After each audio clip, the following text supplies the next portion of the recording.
Et salut à tous la team, c'est randocyclisme.fr, le retour. Aujourd'hui on se retrouve pour un petit parcours de gravel VTT sur une treizaine de kilomètres environ. Alors dans les précédentes vidéos, c'est vrai qu'on avait fait pas mal de kilomètres, notamment une première fois du côté de la Somme. On avait fait une quarantaine de kilomètres à pied, c'était vraiment incroyable. Notamment d'autres fois également dans l'Avesnois, où c'est qu'on avait battu des 60 km à travers le canal de la Sambre-Oise. Mais aujourd'hui, on va se retrouver pour un petit parcours de gravel VTT d'une dizaine de kilomètres. Donc ça va être un peu plus petit aujourd'hui, mais ça va être particulier parce qu'aujourd'hui, on va découvrir un secteur un peu plus précis. Donc qui est le midi de la France, autrement dit le pays cathare, donc tout ce qui est Aude, Haute-Garonne, enfin bref, etc. Du coup on va découvrir ça tout de suite ensemble et j'ai drôlement hâte et du coup on va découvrir ça ensemble et ça va être sympa. Du coup Aude, Haute-Garonne et on va faire ça aujourd'hui sur à peu près 10-13 km. Allez, c'est parti les BG. Ouais, donc du coup c'est une nouvelle transition. Il y avait la première avec la Somme. Alors il y avait une seule vidéo avec la Somme et il y avait plusieurs vidéos dans l'Avesnois. Et donc aujourd'hui c'est parti, on va attaquer l'Aude ensemble, enfin le midi de la France. Et après on va faire la Haute-Garonne, peut-être même l'Hérault dans les prochaines vidéos. Du coup c'est parti. Et donc voici le vélo droit derrière moi. Alors aujourd'hui c'est un petit peu particulier parce qu'on va longer des kilomètres sur un VTT. Comparé à la dernière fois où on avait fait un vélo de ville. Alors vélo de ville c'était tranquille quand même, mais VTT c'est encore mieux, c'est encore plus souple pour faire des kilomètres avec ça. Du coup c'est parti, je vous propose qu'on embarque sur cette bicyclette. Donc voilà, on va faire un premier tour dans le midi. Alors on va pas faire une exploration massive non plus, mais bon, on va découvrir ça ensemble. Sur ce, c'est parti. Sachant que pour la première étape, le tour va se commencer avec pour départ Villers-Place. Alors pour ce premier tour de gravel, c'est un petit peu particulier. Alors on va attaquer ça doucement sur un petit tour de courte durée. Mais vous inquiétez pas, on va en voir quand même des paysages. Ça va être plutôt sympa. Alors c'est un tour que je faisais dans ma jeunesse, qui se trouve dans un espèce de petit bois local pas très loin de Carlipan notamment. Alors c'est la sortie de Villers-Place. Vous allez sur la départementale. À un moment il y a un chemin qui fait une intersection. Descendez pas très loin de Seine. Alors on va pas atteindre Seine, mais à mon avis on sera plus proche de Saint-Papoul. Donc on va voir ça ensemble. Alors du coup c'est ici que ça va se jouer. Alors là on fait une certaine transition entre les routes communales de Villers-Place et le chemin forestier. Mais bon, en tout cas, ça va être une aventure plutôt sympathique. Et un moment plus loin, un peu plus loin, on va se retrouver sur une espèce de départementale. Ça va être sympa. Alors c'est un petit tour de courte durée, hein. Mais bon, c'est pas non plus rien quoi. Enfin, on va découvrir ça ensemble. Alors déjà sur quelques kilomètres après il y a un espèce de banc. Alors je sais pas de quelle date de quand il date, mais donc voilà. Alors faut savoir que cette forêt ça reste des chemins assez praticables entre guillemets à vélo. Alors, on peut le faire à pied, mais à vélo justement c'est une voie express quoi. Alors on peut passer à Saint-Papoul, on peut revenir ou alors se rendre à Saint-Papoul ici, sachant que plus loin, un peu plus loin, ce chemin il va se jeter dans une espèce de départementale. Alors là justement on est dans la plaine. Alors ici justement, ici c'est une espèce de petite intersection, donc là faut remonter tout droit. Et là ça va commencer à vraiment sentir la vraie forêt parce que le boisage s'étalera sur plusieurs hectares, plusieurs dizaines de kilomètres carrés. On entend un petit peu le bruit des vents qui se coulent à travers les arbres. Franchement c'est vraiment sympa. Alors là on a pleinement quitté Villers-Place. On n'est pas très loin de Saint-Papoul d'ailleurs. Du coup, sinon le chemin, ça se trouve par là. Donc au-dessus, on remonte un peu l'intersection et après il y en a une autre. C'est là la partie la plus enrichissante. Ouais, donc comme je disais, en fait, c'était assez similaire au bois près du Nouvion en tirage. Ouais. Parce que Nouvion en tirage, oui, je me souviens, on était dans des espèces de bois en fait. Et c'est ce qu'on appelait l'axe vert du Nouvion en tirage, alors qui descendait jusqu'à Buron-Fosse. On était la dernière fois à Buron-Fosse. C'était sympa d'ailleurs. On est même visité un petit peu les centres-villes et après on était remonté au Nouvion. C'était assez sympa, mais ça se similarise un petit peu, c'est-à-dire que c'est pas des chemins super longs en fait, mais pourtant ils sont capables de vous mener d'un village à l'autre. Et ça c'est magique, c'est vivifiant et revivifiant.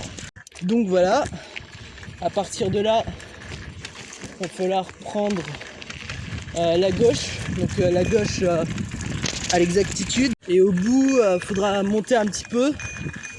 Il y aura encore une autre intersection, il faudra monter tout droit. Et là, du coup, on va apercevoir une espèce de structure qui s'apparente à un moulin. C'est assez historique comme vallée d'ailleurs. Ouais, parce qu'avec le Moyen-Âge, et il reste un petit peu des traces de tout ça. À un moment, en cours d'étape, il y aura une petite montée. Et bien après, on y sera. Et voilà, c'est là, droit devant.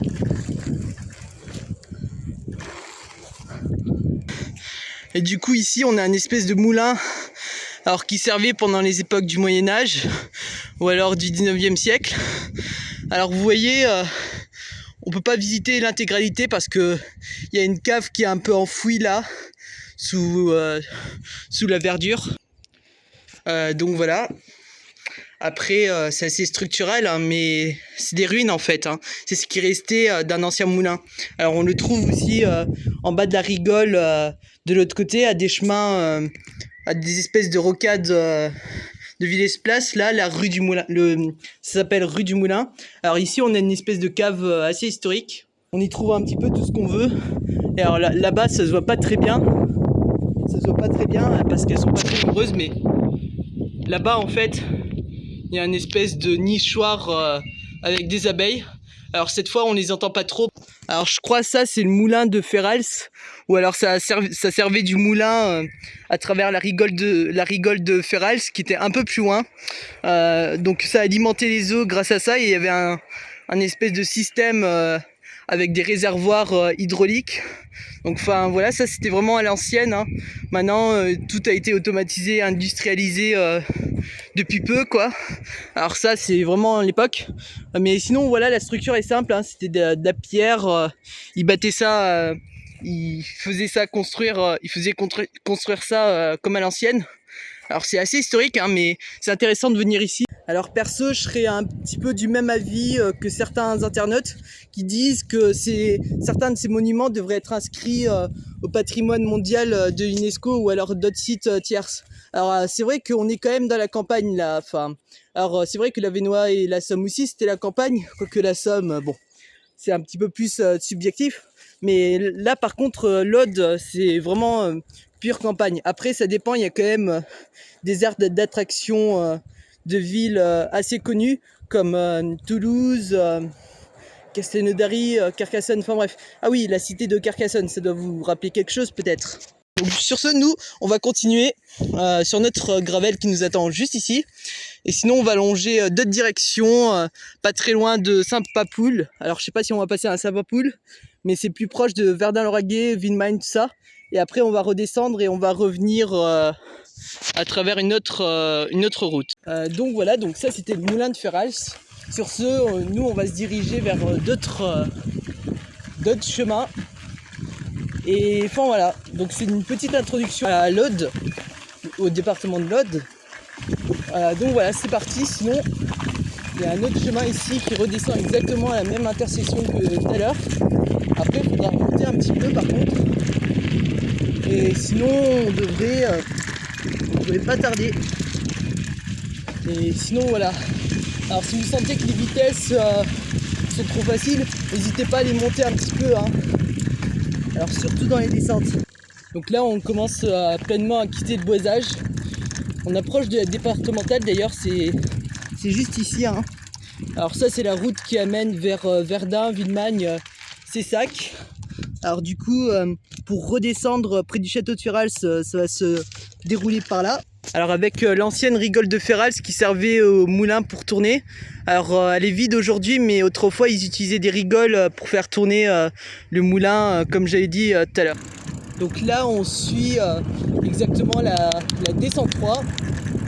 Et cette fois on met la dureté de la vitesse à fond parce que ça descend. Et donc voilà, alors je me permets de vlogger l'entièreté de la descente parce que ça va particulièrement vite. Et puis juste après il y aura le chemin.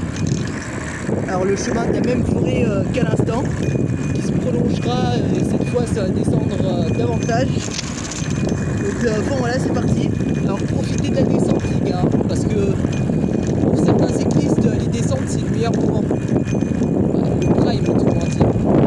Ah. Et juste ici il y a le chemin. Le retour du chemin. Alors une autre fois j'ai pris ce chemin et j'étais atterri ici.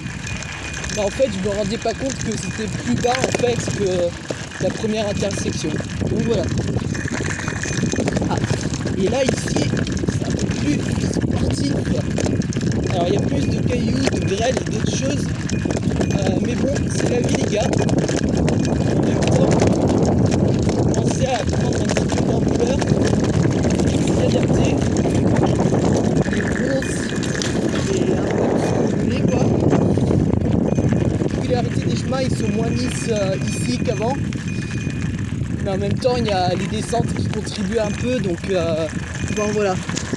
Alors c'est des chemins assez sportifs, mais bon, faites attention de ne pas tomber, hein. Alors ici on est un peu dans la campagne, hein. On n'est pas vraiment très proche d'un village, mais on est entre Cessac et Verdun-Lauragais en fait. Et on a pris le départ de Villers-Place. Ouais. Donc voilà, sinon il y a des chemins et du coup nous on va continuer contre la route. Enfin, quoi que non. Alors comme on peut voir ici, il y a des espèces de remparts. Alors ça appartenait de l'époque du comté de Ferrals en fait, ça s'appelait comme ça à l'époque. Et plus loin en fait, il y avait un espèce de château. Et donc ici, avant c'est une espèce de petite cité en fait. Avant qu'ils aient tout replanté, en fait, il y a des espèces de petites murailles. Donc ça datait de l'époque romaine et féodale. Donc ils avaient fait construire des remparts ici. Alors comme il y a également au comté des Quatre Canals, donc ça c'est à Villers-Place aussi. Et donc plus loin, si on se dirige vers là-bas, du coup on va regarder le château de Ferrals. Donc les premiers remparts ont été construits ici.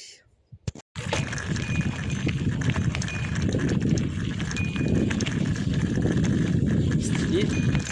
Alors il y a des magnifiques descentes à profiter franchement, mais pour le porte-caméra c'est assez violent. Alors je me permets de faire quand même part de ce petit vlog. Alors vous devez sûrement voir ici en fait. Donc c'est ici l'entrée du château de Ferrals. Et du coup honnêtement ça suppose une vallée de descente. Alors des descentes un peu subites. C'est-à-dire qu'il y a des intersections, des descentes, enfin il y a du tout quoi. Donc voilà, encore une fois, une vue sur le château de Ferrals.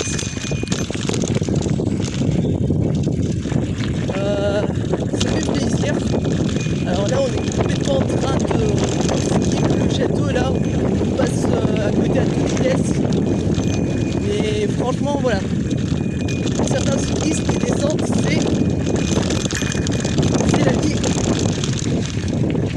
Ah là là, c'était incroyable hein. Et donc voilà, en gros ça s'explique là en fait. Donc nous on venait de là-bas, vous devez surtout voir le château. Alors d'ailleurs, une petite vue panoramique sur le château, donc qui est maintenant fermé au public. Alors c'était quand même un patrimoine parce que à l'époque en fait les rois ils gouvernaient ici. Pour résumer, en gros nous on venait de là-bas, hein. Donc nous on venait de là-bas, on était descendus de là-bas. Donc plus loin là-bas il y a une espèce de forêt. Vous pouvez voir les platanes ici. Ferrel, ça s'appelait comme ça à l'époque, donc c'était non pas du latin, mais de l'ancien français parce que le latin s'était dépassé à ce stade. Sur ce, nous, on va retrouver notre gravelle ici. Donc voilà, là on arrive plus ou moins vers la fin du parcours. Alors quoi qu'on puisse en dire, il reste quand même à peu près 3 km. Alors au passage, oui, on arrive bel et bien à Villers-Place, donc c'est la D126. Alors, Villers-Place, Villespie, c'est pareil. On y arrive, hein.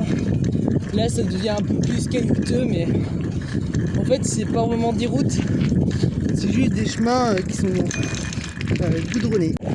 Voilà les amis, du coup on va arriver à la fin de ce tour, malheureusement.